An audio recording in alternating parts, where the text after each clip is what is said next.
और ये एक बहुत ही प्यारी कहानी है जो आपके दिल को छू लेगी। तो मूवी के स्टार्ट में ही हमें हमारे मूवी के मेन कैरेक्टर को इंट्रोड्यूस किया जाता है और इसका नाम होता है संग, जो कि बचपन से ही थोड़ा अबनॉर्मल होता है और उसे बस एक ही चीज ठीक से करनी आती थी, वो थी ब्रेड ऑमलेट बनाना। और स्कूल के सामने उसका एक छोटा सा स्टॉल था और जब भी उसे टाइम मिलता था वो एक हिल पे चढ़कर आसमान को देखकर अपना टाइम स्पेंड करता था। और एक दिन वो जिसका बहुत सालों से वेट कर रहा था, हमारी फीमेल मेन कैरेक्टर जिसका नाम होता है जी हो, वो उसके टाउन में आती है और ये उसे देखकर बहुत ही एक्साइटेड हो जाता है और हिल से गिरता संभलता हुआ वो उसके पास पहुंच जाता है और उसके पास जाकर वो जियो जियो बोलकर बहुत ही ज्यादा एक्साइटेड था। लेकिन जियो यहाँ पर उससे पूछती है कि क्या वो उसे जानती है, लेकिन तभी संग को एक बात याद आई और वो उससे दूर चला गया और वो थोड़े दूर जाकर भी उसी को देख रहा था और उससे भागते भागते उसका एक जूता भी पीछे रह गया जो कि एक कचरे उठाने वाले ने उठा लिया था। लेकिन जियो उसे रोकती है और उससे कहती है कि वो शू मेरा है और वो मुझे दे दो। एक्चुअली में जियो 10 साल बाद यूरोप से आज वापस घर आई है और वो जब अपने घर पहुंचकर अपने डैड को आवाज लगाती है तो वो उसके ऊपर बिलीव ही नहीं कर पाते। वो यहाँ पर बहुत ही खुश थे। अब रात को जियो बालकनी में आई तो नीचे खड़ा हुआ संग उसे चुप चुप कर देख रहा था और वो वहाँ से कहता है कि तुम वापस आई, मैं बहुत खुश हूँ। अब कल जियो ने संग का शू लाया था जिसे देखकर उसकी आंट कहती है उस संग का शू तुम्हारे पास कैसे। अब जियो अपनी आंट से पूछती है कि वो आखिर है कौन। तब आंट ने कहा कि वो तुम्हारे बचपन का फ्रेंड है। लेकिन जियो को उसके बारे में कुछ ज्यादा याद नहीं था और क्योंकि वो इस टाउन में बहुत सालों बाद आई थी तो वो इस टाउन को देखने के लिए बाहर निकलती है और एक कैफे में जाकर कॉफी ऑर्डर करती है। लेकिन ये जगह काफी अलग थी क्योंकि यहाँ पर सेक्स वर्करों को लेने के लिए लोग आते थे।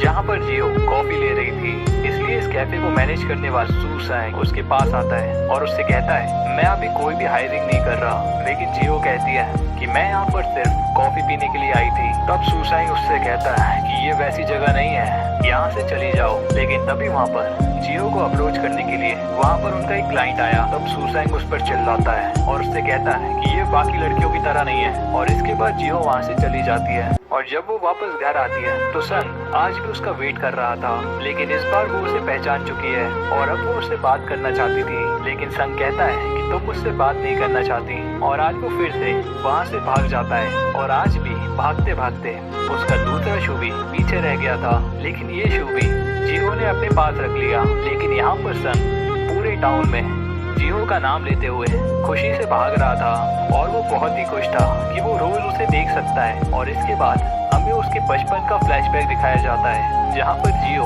स्कूल में पियानो की प्रैक्टिस करती थी। लेकिन एक दिन डायरेक्टली पियानो में आग लग गई और इसके बारे में सभी स्टूडेंट से पूछा गया और बच्चों ने कहा कि लास्ट टाइम संग क्लासरूम से बाहर आया था।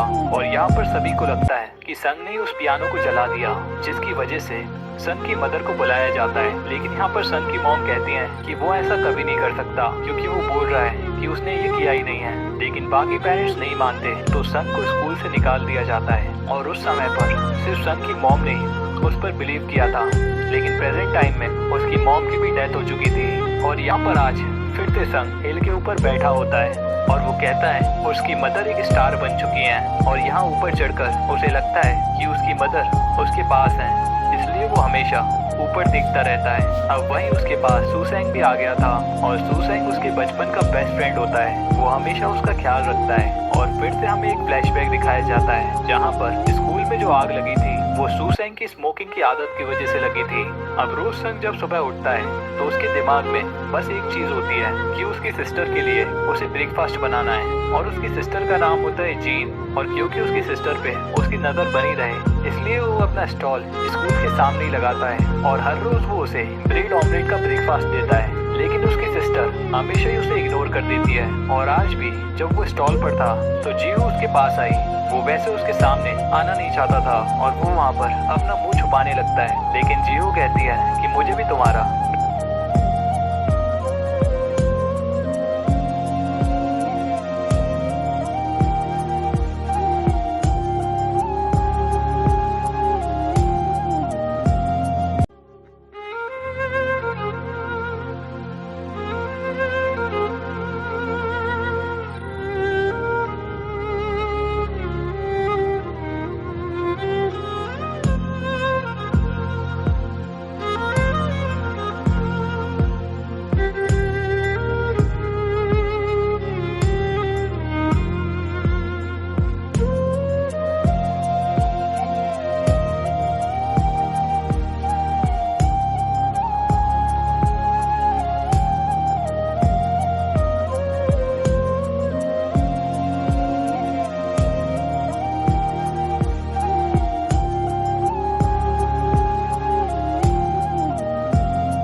शांत थी और वो जीहू से कहता है कि तुम पियानो बजाओ और उससे सब कुछ ठीक हो जाता है। लेकिन वो बेचारी वहाँ पर रोने लगती है और उससे कहती है कि मैं कर नहीं सकती।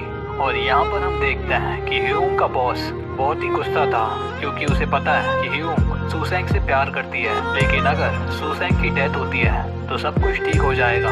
और यहाँ पर बॉस ने अपने आदमियों से कहा कि ह्यूंग का पीछा करो और वो जिस आदमी से मिलेगी उसे मार डालना। और यहाँ पर हम देखते हैं कि अगले दिन ह्यूंग सुसेंग को ही ढूंढ रही थी और वो उसे ढूंढते ढूंढते संग के पास आई और संग ने उसे बताया कि वो हॉस्पिटल में है। तो ह्यूंग उसे हॉस्पिटल में देखने के लिए चली गई, पर बॉस के जो आदमी थे उन्हें लगा कि उन्हें संग को ही मारना है। और रात में जब वो अकेला था तो इन सब लोगों ने उसे घेर लिया और वो उससे पूछते हैं क्या तुम सुसेंग हो। तब संग समझ गया कि वो सुसेंग को मारने के लिए आए, और अगर उन्होंने सुसेंग को मार दिया तो उसकी सिस्टर का ऑपरेशन नहीं होगा। इसलिए वो कहता है कि मैं ही सुसेंग हूँ। और अपनी सिस्टर को बचाने के लिए उसने खुद बहुत मार खाया, उसके सर में भी इंजरी हो गई और वो वैसी हालत में जीहू के घर के सामने पहुंच जाता है। और उसने अपनी पॉकेट से अपनी सिस्टर की फोटो निकाली और वो अपने आप से कह रहा था कि मुझे अपनी सिस्टर का ख्याल रखना है। और यहाँ पर जीहू को रात में बहुत ही सैड लगता है और संग के लिए वो पियानो बजा नहीं सकती।